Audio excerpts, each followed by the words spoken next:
Shabbat Shalom, irmãos! Bom, aqui nós estamos aqui com uma estrutura bem improvisada aqui no meu lar. Estamos aqui gravando pelo Facebook. Também estou aqui com uma máquina aqui do lado para a gente poder passar para o YouTube, né? E reforçando, você que também não se inscreveu ainda no nosso canal no YouTube, vai lá, se inscreve lá, é Congregação Israelita Shem Olam.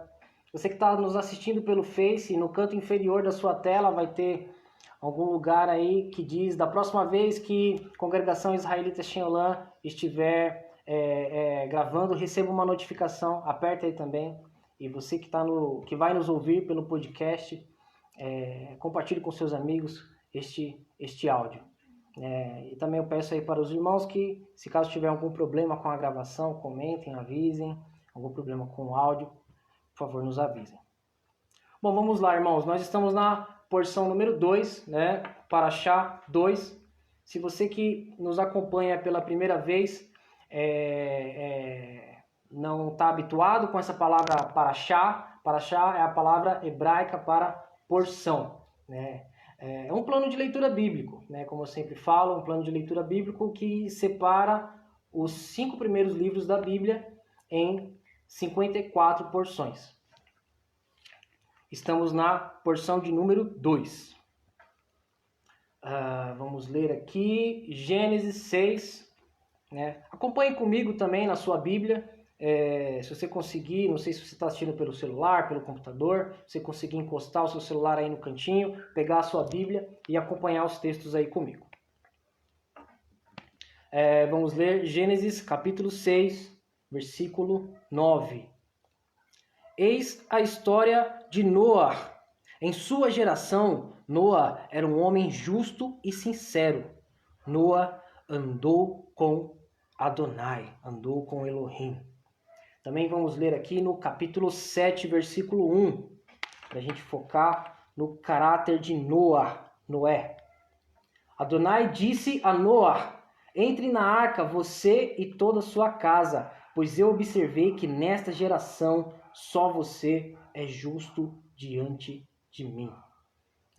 É muito importante, esses textos são muito importantes, pois às vezes nós somos os únicos a fazer aquilo que é certo. Às vezes nós nos vemos sozinhos, nós nos vemos sem amigos, sem pessoas próximas, né?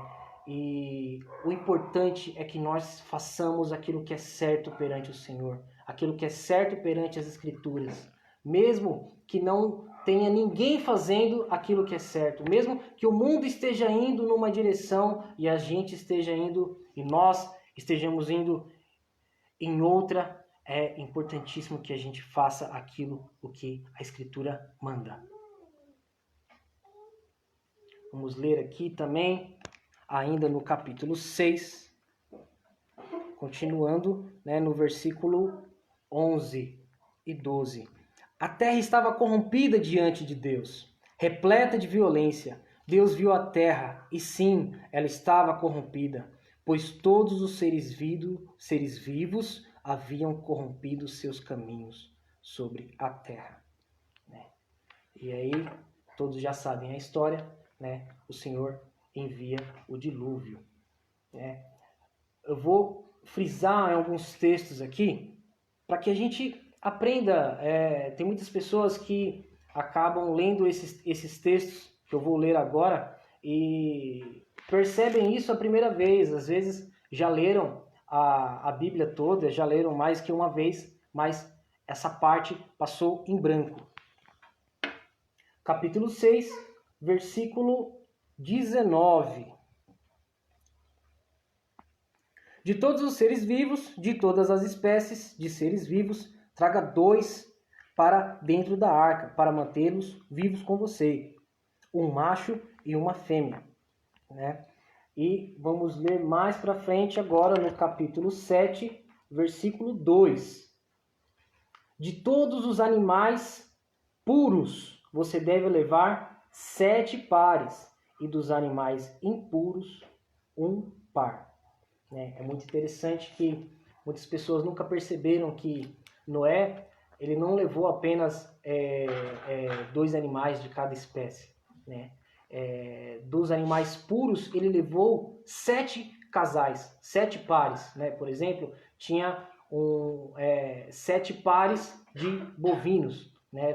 Também existem alguns estudos, também eu recomendo aqui alguns estudos de um teólogo chamado Adalto Lourenço. Ele é cristão protestante. A visão é um pouco diferente da nossa, né? Mas como sempre nós devemos analisar tudo e reter aquilo que for bom. Ele tem uma série de estudos completa só sobre o dilúvio, né? Eu recomendo, é muito interessante. E ele fala nesse estudo que possivelmente o que foi as espécies que entraram na arca foram espécies primitivas. Por exemplo, existem hoje vários tipos de bovinos, né? E provavelmente na arca entrou apenas uma espécie de bovino, né? E aí hoje evoluiu para essa vasta gama de bovinos. Mesma coisa para ursos. Talvez entrou apenas um casal de urso, né? Sendo que o urso é impuro, entrou apenas um casal. É uma grande possibilidade. E Adalto Lourenço também fala que uma grande possibilidade que tenham entrado apenas filhotes, né? Para comportar melhor esses animais, né? São estudos muito interessantes, recomendo ele aqui, né? Os irmãos analisem e retenham o que for bom. Então, olha só que interessante, né? Muita gente fala, esse negócio de animal impuro, de que não pode comer carne de porco, isso aí é coisa de judeu, isso é coisa lá da lei de Moisés. Só que a gente vê aqui, na arca de Noé, entrando 7 pares de animais puros. Então, o conceito de animal puro e impuro, ele existe desde a criação. Desde a criação. Então, é necessário entender isso. E um outro detalhe também muito importante. Noé foi considerado justo perante o Senhor. Como que Deus vai considerar um homem justo sem um parâmetro, sem uma régua? Evidentemente, existia algum conceito de justiça. E esse conceito de justiça era a lei do Criador. Já existia o conceito de animais puros e impuros. O Shabat já era santificado desde a criação. Existiam muitos outros conceitos, conceito de assassinato, né? Quando o Eterno falou com Caim para ele se acalmar, pois o pecado já estava à porta. O pecado é a transgressão da Torá, né? Então é necessário entender isso, que já existiam mandamentos, já existiam princípios para se obedecer, e por isso Noé foi considerado um homem justo. Seguindo mais em frente, vamos fazer aqui um estudo enxuto, um estudo rápido, para não tomar muito também o tempo dos irmãos. Vamos aqui no capítulo 7. Capítulo 7, um outro detalhe também, que eu até deixei anotado aqui, a Bíblia, ela não é um livro de ciências, não é um livro de biologia. Você vai encontrar aspectos científicos, né, se você olhar com os olhos certos, mas ela não é um livro de ciências. Então, você vai encontrar, por exemplo, lá em Levíticos 11, Deuteronômio 14, onde você tem a lista dos animais impuros, você vai encontrar o morcego, por exemplo, junto na lista das aves impuras, né? E aí muitas pessoas falam, nossa, mas que ignorância, será que Deus não conheceria a própria criação colocando o morcego, o mamífero, junto com as aves? Mas é necessário entender que a taxonomia, o estudo das espécies dos animais, é algo muito recente. Então, quando o Eterno separa ali as aves impuras, ele está separando os animais alados, os animais que voam. Por isso que o morcego entrou nessa lista. É necessário ter esse entendimento também. Então, provavelmente, ali entrou apenas na arca uma espécie matriz, né? Como o Rabino Laércio acabou de comentar aí. Uma espécie matriz dos animais. Capítulo 7, versículo 11, acompanhe aí na sua Bíblia. No 17º dia do segundo mês do ano 600 da vida de Noé, todas as fontes da profundeza foram rompidas e as janelas do céu foram abertas. Choveu sobre a terra 40 dias e 40 noites. Existem também muitas teorias criacionistas sobre essas águas das profundezas, né? As fontes da profundeza. Eu estava conversando com a minha esposa e com a Julinha, as minhas filhas, ontem, que aqui perto onde eu moro tem uma bica onde o pessoal vai buscar água. E olha só minha tia. Shalom, tia. Minha tia Rubivane, olha que legal. Acompanha a gente aí, tia. Aqui perto de onde eu moro tem uma bica onde a gente vai buscar água, né? Onde o pessoal vai buscar água. E desde quando eu me conheço por gente, sempre mina água dali, né? E tem também, o Exército Brasileiro já descobriu corpos de água subterrâneos imensos, onde tem muita água com muita pressão, né? Que chega a subir a vários metros de altura. Então, provavelmente, o que aconteceu no dilúvio foi uma catástrofe muito grande, um terremoto muito grande, que abriu as placas tectônicas que estavam abaixo do mar, que jogou água com uma pressão muito alta na atmosfera, né? E provavelmente tinha hoje a gente conhece por camada de ozônio, mas provavelmente tinha ali acima da atmosfera uma camada, um corpo de água também, que fez descer uma chuva de 40 dias e 40 noites, né? Todo esses detalhes, né, digamos assim, mais científicos, você pode encontrar lá nos estudos do Adalto Lourenço, né, estudos muito interessantes, que apresentam teorias, possibilidades de um dilúvio global, né, de um dilúvio que possa ter pego toda a Terra. O nosso planeta, ele tem as marcas de uma catástrofe muito grande. Arqueólogos já descobriram que muitos lugares hoje que não estão submersos já foram submersos, né? No fundo dos oceanos você consegue encontrar picos no fundo dos oceanos, montanhas, o que mostra que o fundo dos oceanos já passaram por terremotos muito fortes. Então a Terra ela está marcada, houve uma catástrofe muito grande. Cientistas, inclusive cientistas céticos que não acreditam na Bíblia, eles acreditam que houve um dilúvio. Culturas antigas, culturas distantes, né? Um fato muito interessante, quando ingleses chegaram lá na Oceania e começaram a evangelizar algumas tribos aborígenes, as tribos aborígenes tinham uma história do dilúvio. Os maias tinham uma história do dilúvio para o lado de cá na América. Então, quando nos estudos históricos, os especialistas dizem que quando muitas culturas diferentes têm a mesma história, contam a mesma história, possivelmente aquela história é uma história verdadeira. E está aqui na Torá, está aqui na palavra, né? Isso é muito interessante. Vamos seguir mais em frente, no capítulo 8, versículo 20. Capítulo 8, versículo 20. Acompanhe aí na sua Bíblia. Noé construiu um altar para Adonai. Ele pegou dentre todos os animais e aves puras e apresentou uma oferta queimada sobre o altar. Novamente aí o conceito de pureza alimentar. Novamente o conceito de animais puros e impuros presente na Escritura antes de Moisés, antes de existir Israel, antes de existir judeus. É necessário entender que a lei de Deus ela é eterna. No capítulo 9, versículo 1. Acompanhe aí na sua Bíblia. Também esse é um texto que é muito usado fora do contexto, né?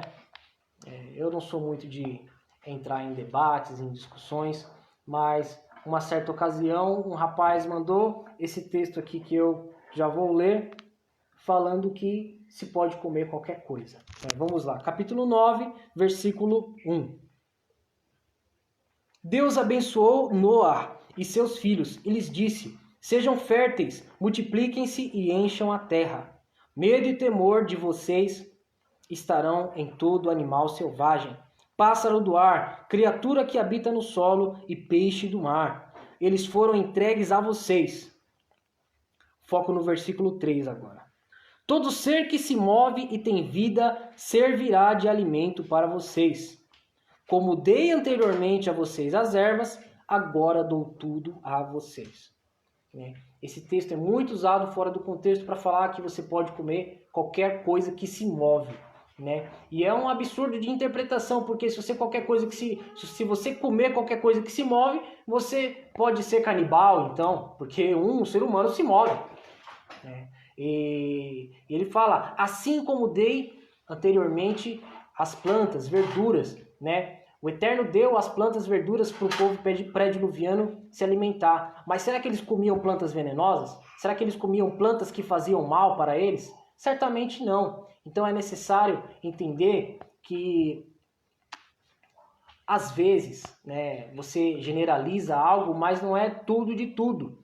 É necessário entender que é tudo daquilo que é possível. Um exemplo disso, por exemplo, o termo mais técnico para isso seria uma hipérbole, um exagero. Por exemplo, você falar, hoje veio todo mundo para minha casa. Evidentemente que não veio todas as pessoas do mundo, mas todo mundo que estava lá na sua cabeça. Talvez você está falando dos seus familiares mais próximos, talvez você está falando das pessoas que você tinha convidado. Vamos supor que você convidou 10 pessoas, veio todo mundo, veio as 10. Então, é necessário entender que já existia um conceito de alimentação pura. Então, tudo que se move do que é puro. É apenas entender e ler as escrituras na visão de quem estava escrevendo, numa visão de um servo de Deus obediente que conhece os seus mandamentos. Vamos um pouquinho mais para frente, no versículo 5. Vamos ler o 4 também, nós tínhamos lido até o 3. Apenas a carne com sua vida, que é o sangue, não devem comer. Com certeza pedirei contas do sangue de sua vida. Eu o exigirei de todo animal e ser humano. Exigirei a prestação de contas de todo ser humano pela vida de seu irmão. Quem derrama sangue humano por um ser humano terá o próprio sangue derramado, pois Deus fez os seres humanos à sua imagem.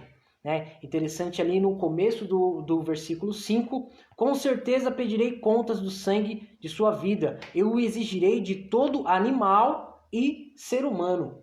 Olha só que interessante, Deus requerendo o sangue derramado de um ser humano até por um animal. Será que tem isso na Torá? Vamos ler? Deuteronômio 21, 28.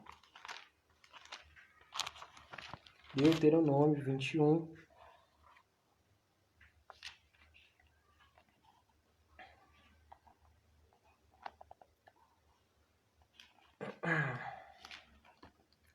Acho que não é 28.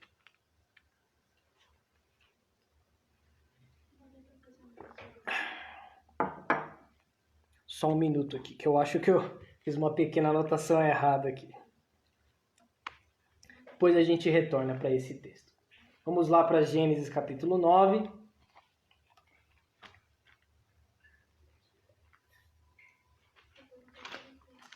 Gênesis capítulo 9, versículo do 12 ao 16. Vamos voltar para Gênesis. Onde Deus fala ali do seu arco. Muito mal falado como arco-íris. Não são todas as línguas que trazem essa conotação, falando desse jeito. Por exemplo, em inglês, o arco ele é chamado apenas de rainbow. Rain, que é chuva, e bow, arco, ou seja, arco da chuva, traduzido ao pé da letra. Vamos ler. Capítulo 9, versículo 12. Deus acrescentou: eis o sinal da aliança que faço entre mim e vocês e toda criatura viva que está com vocês, por todas as gerações vindouras. Põe o meu arco na nuvem. Veja que nunca é chamado de arco-íris. Põe o meu arco na nuvem. Ele permanecerá ali como sinal da aliança entre mim e a terra. Sempre que eu trouxer nuvens sobre a terra e o arco for visto na nuvem, eu me lembrarei da minha aliança existente entre mim e vocês. E toda criatura viva de toda espécie, e a água nunca mais se transformará em um dilúvio para destruir todos os seres vivos. O arco estará na nuvem para que, ao olhar para ele, eu me lembre da aliança eterna entre Deus e toda criatura viva de toda espécie sobre a terra. Então é um erro falar arco-íris. O irmão dando Shabbat Shalom, evangelista Natanael Amaro, Shabbat Shalom, Shabbat Shalom. Então é um erro falar arco-íris. Vamos mais em frente para, ainda no capítulo 9, versículo 20.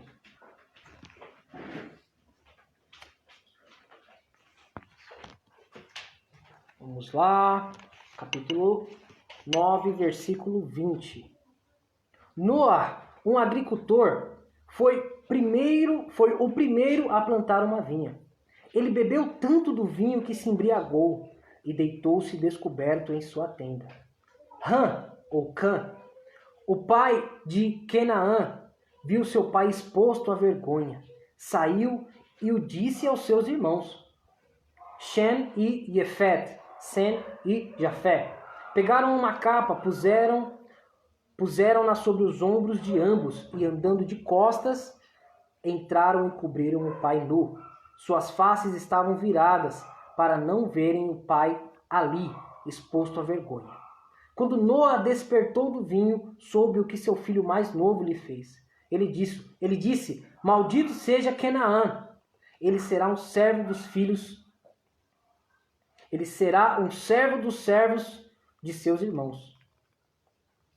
Então ele disse, bendito seja Adonai, o Deus de Shem, Canaã será seu servo, que Deus aumente Jafé, ele viverá nas tendas de Shem, mas Canaã será seu servo.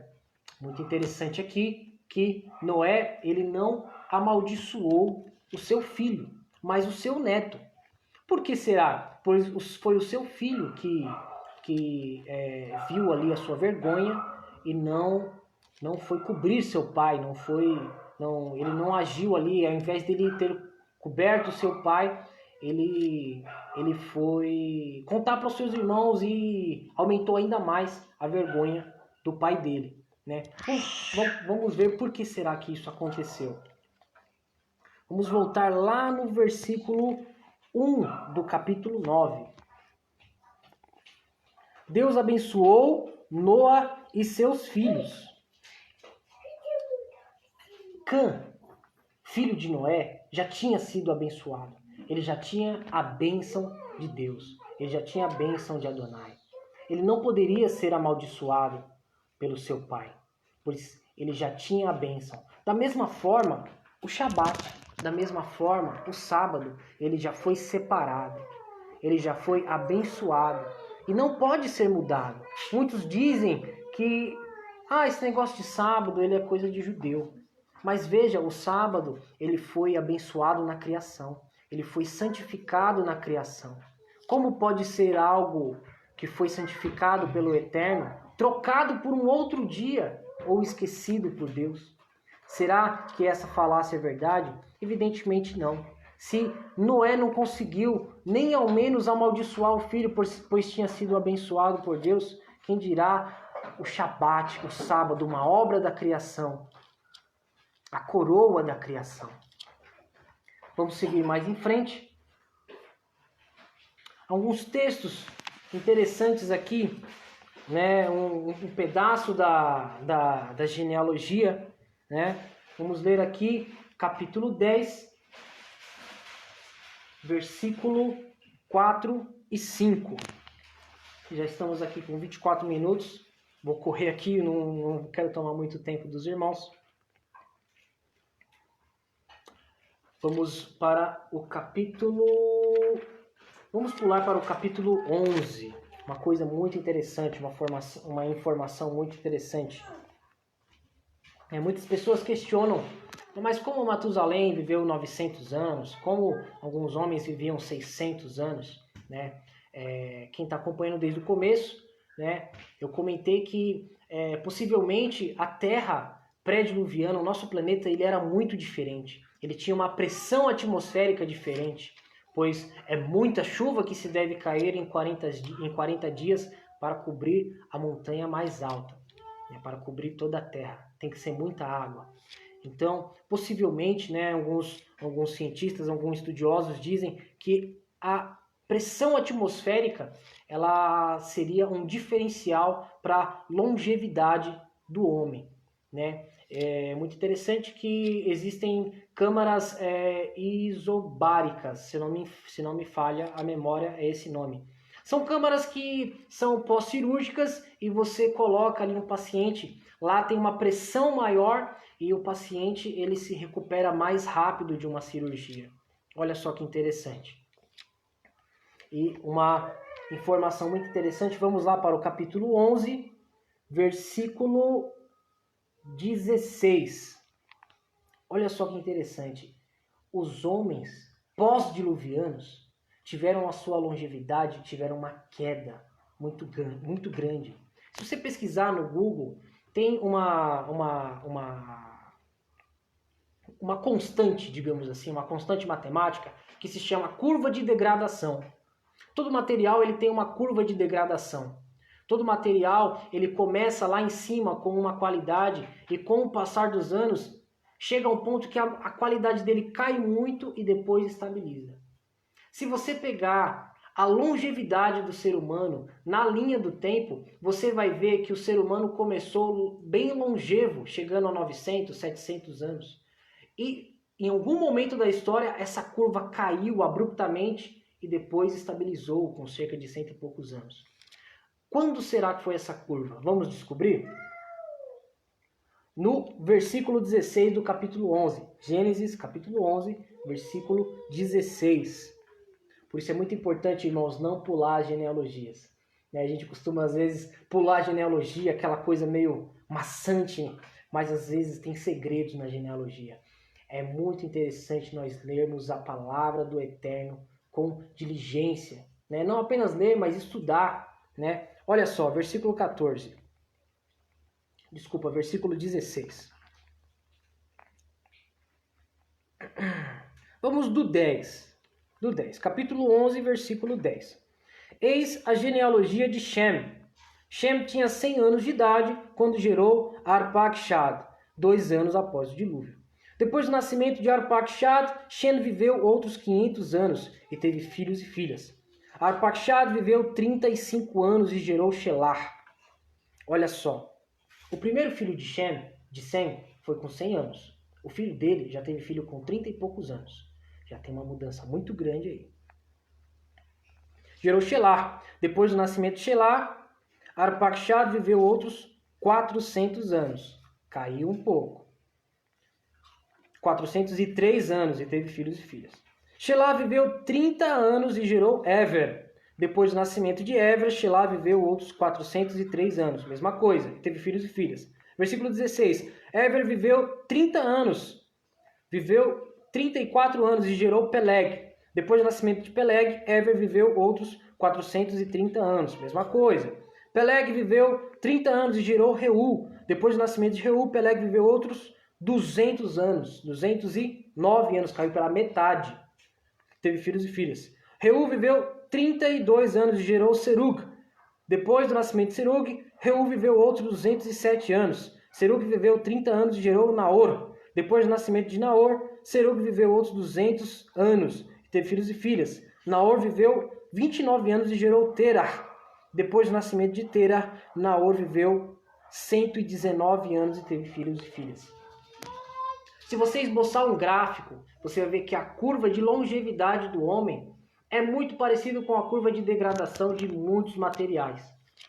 Então, provavelmente, algo muito grande mudou no nosso planeta depois do dilúvio.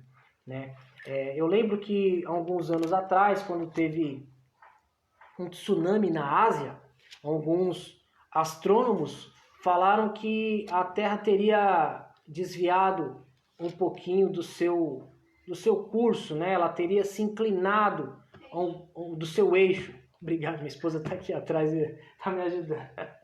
Ela teria entortado um pouco o seu eixo. Aí vocês imaginam só, um tsunami que foi lá na Ásia e a gente nem sentiu aqui na América, teria sido capaz de desviar alguns graus o nosso planeta do seu eixo. Imagina um dilúvio, uma catástrofe global por toda a Terra. Então, algo muito sério aconteceu no nosso planeta que mudou completamente, mudando a longevidade do homem, mudando a atmosfera da Terra, né? E a estrutura, mudou tudo. Isso é muito interessante, né? Irmãos, o tempo já está passando muito rápido. Vamos ler aqui um texto de Isaías, que é a chamada Haftará, é a porção dos profetas junto com a Paraxá. É muito importante ler alguns desses textos, porque eles trazem algumas conexões com a porção. Isaías 54, acompanhe aí na sua Bíblia.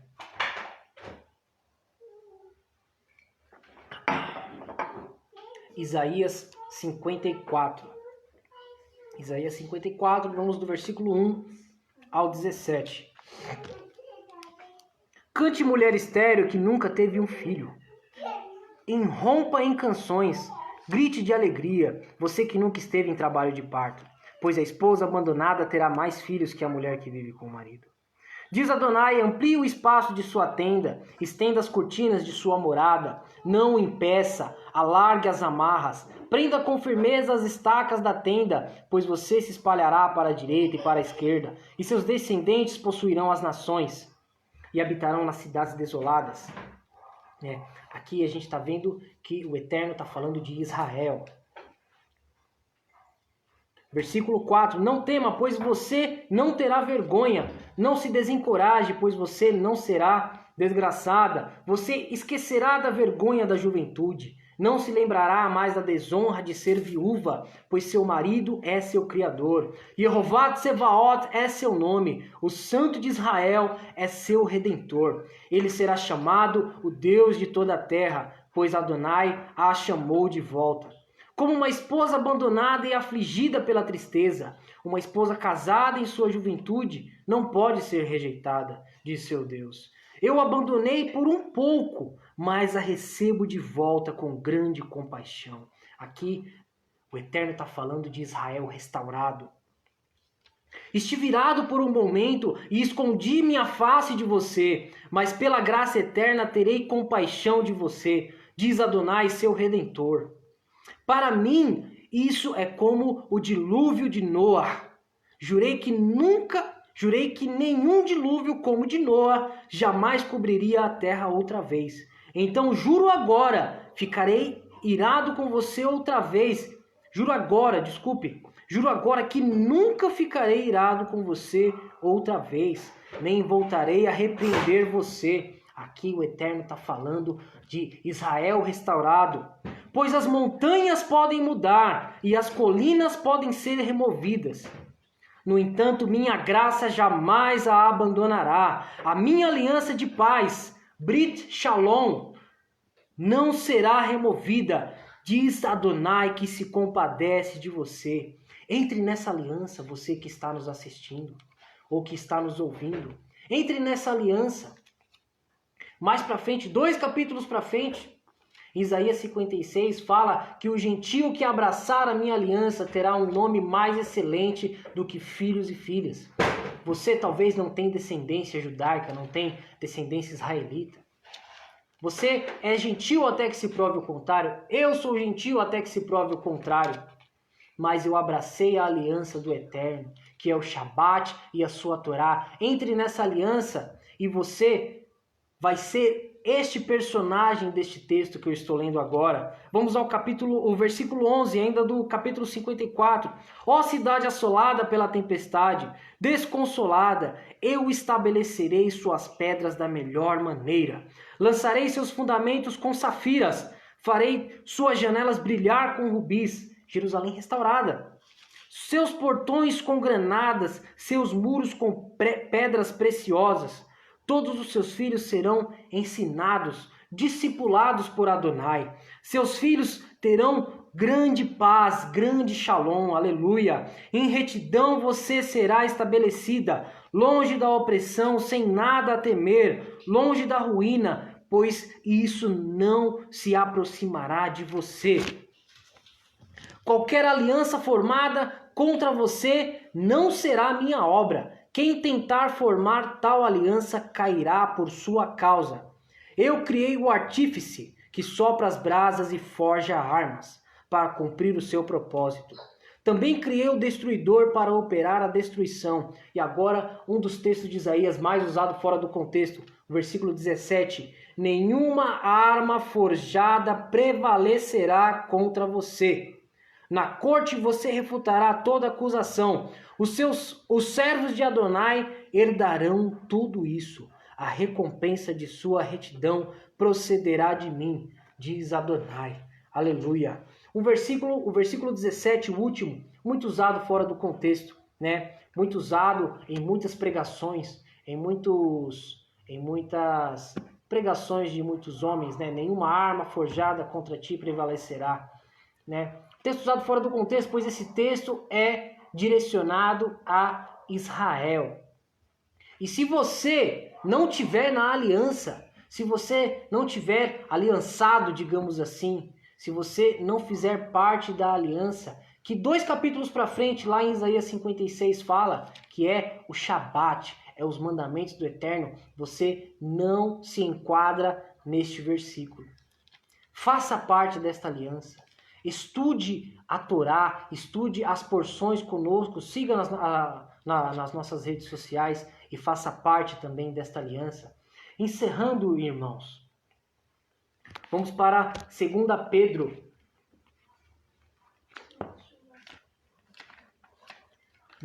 Vamos ler primeiramente um outro texto aqui. Vamos lá. Já estou encerrando, irmãos.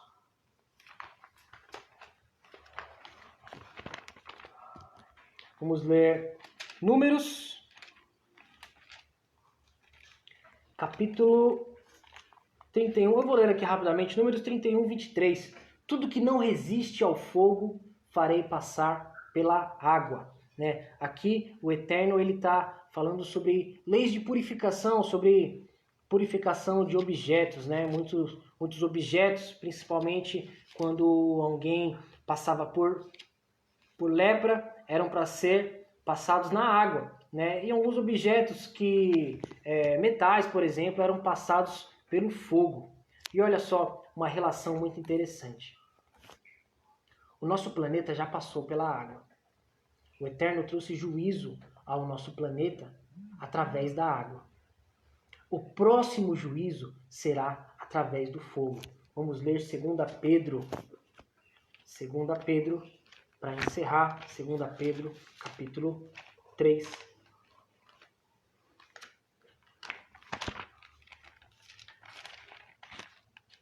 Segunda Pedro, capítulo 3, do 1 ao 14. 2 Pedro 3, do 1 ao 14. Queridos amigos, escrevo-lhes esta segunda carta. Em ambas, tento despertá-los com estas lembranças, para que vocês tenham em mente as predições dos santos profetas, o mandamento dado pelo Senhor e Libertador mediante seus emissários. Em primeiro lugar, entendam isso. Nos últimos dias surgirão escarnecedores, seguindo seus despojos, e perguntando onde está a prometida vinda dele. Porque os nossos pais morreram e tudo segue como era desde o princípio da criação. Contudo, desejando muitíssimo estarem certos disso, não notam o fato de que, pela palavra de Deus, há muito tempo existem céus e terra, surgida na água e existente entre as águas, e que, por causa dessas coisas, o mundo daquele tempo foi submerso e destruído. Pela mesma palavra, os céus e a terra que agora existem estão reservados para o fogo, guardados para o dia do juízo, quando os ímpios serão destruídos. Versículo 8. Além do mais, queridos amigos, não ignorem isto. Para o Senhor, um dia é como 1000 anos, e 1000 anos como um dia. O Senhor não é vagaroso no cumprimento da promessa, como algumas pessoas pensam. Ao contrário, ele é paciente com vocês. Não é o seu propósito que ninguém seja destruído, mas que todos deem as costas aos pecados. Entretanto, o dia do Senhor virá como um ladrão. Naquele dia, os céus desaparecerão com um grande estrondo. Os elementos serão derretidos e desfeitos, e a terra e tudo que nela há será queimada. Visto que tudo será destruído dessa forma, que tipos de pessoas vocês devem ser? Vivam de maneira santa e piedosa, enquanto esperam pelo dia de Deus e trabalham para apressar a sua vinda. Aquele dia trará a destruição dos céus pelo fogo, e os elementos se derreterão com o calor. Nós, porém, de acordo com a sua promessa, esperamos novos céus e nova terra, glória a Deus, nos quais a justiça se sentirá em casa. Portanto, queridos amigos, enquanto esperam essas coisas, façam tudo o que puderem para serem encontrados por Ele sem mancha ou defeito e em paz. É com essa passagem que eu encerro esta breve explicação desta porção, que você viva em santidade, que você, assim como Noé, seja declarado justo, e a régua para o eterno declarar um homem justo é a Torá. E que fique claro que nós não estamos pregando salvação por obras, né? Nós somos salvos através do sangue redentor de Yeshua, e por sermos salvos, obedecemos os mandamentos de Deus. A obediência é um selo daquele que já é salvo. Se você não obedece, se você tem aversão aos mandamentos do Eterno, você deve questionar a sua salvação. Então é isso, irmãos. Shalom, shalom, Shavuot, uma boa semana para todos. Compartilhe esse vídeo com seus amigos, dê um joinha. Nós iremos postar posteriormente também esse vídeo no YouTube, e também já estou aqui gravando o podcast. Você que está nos ouvindo aí pelo podcast, pega esse podcast, compartilhe com seus amigos. Você consegue sempre ouvir no ônibus, no trem, no metrô, no carro. E é isso aí, irmãos. Shalom, shalom, tchau, tchau.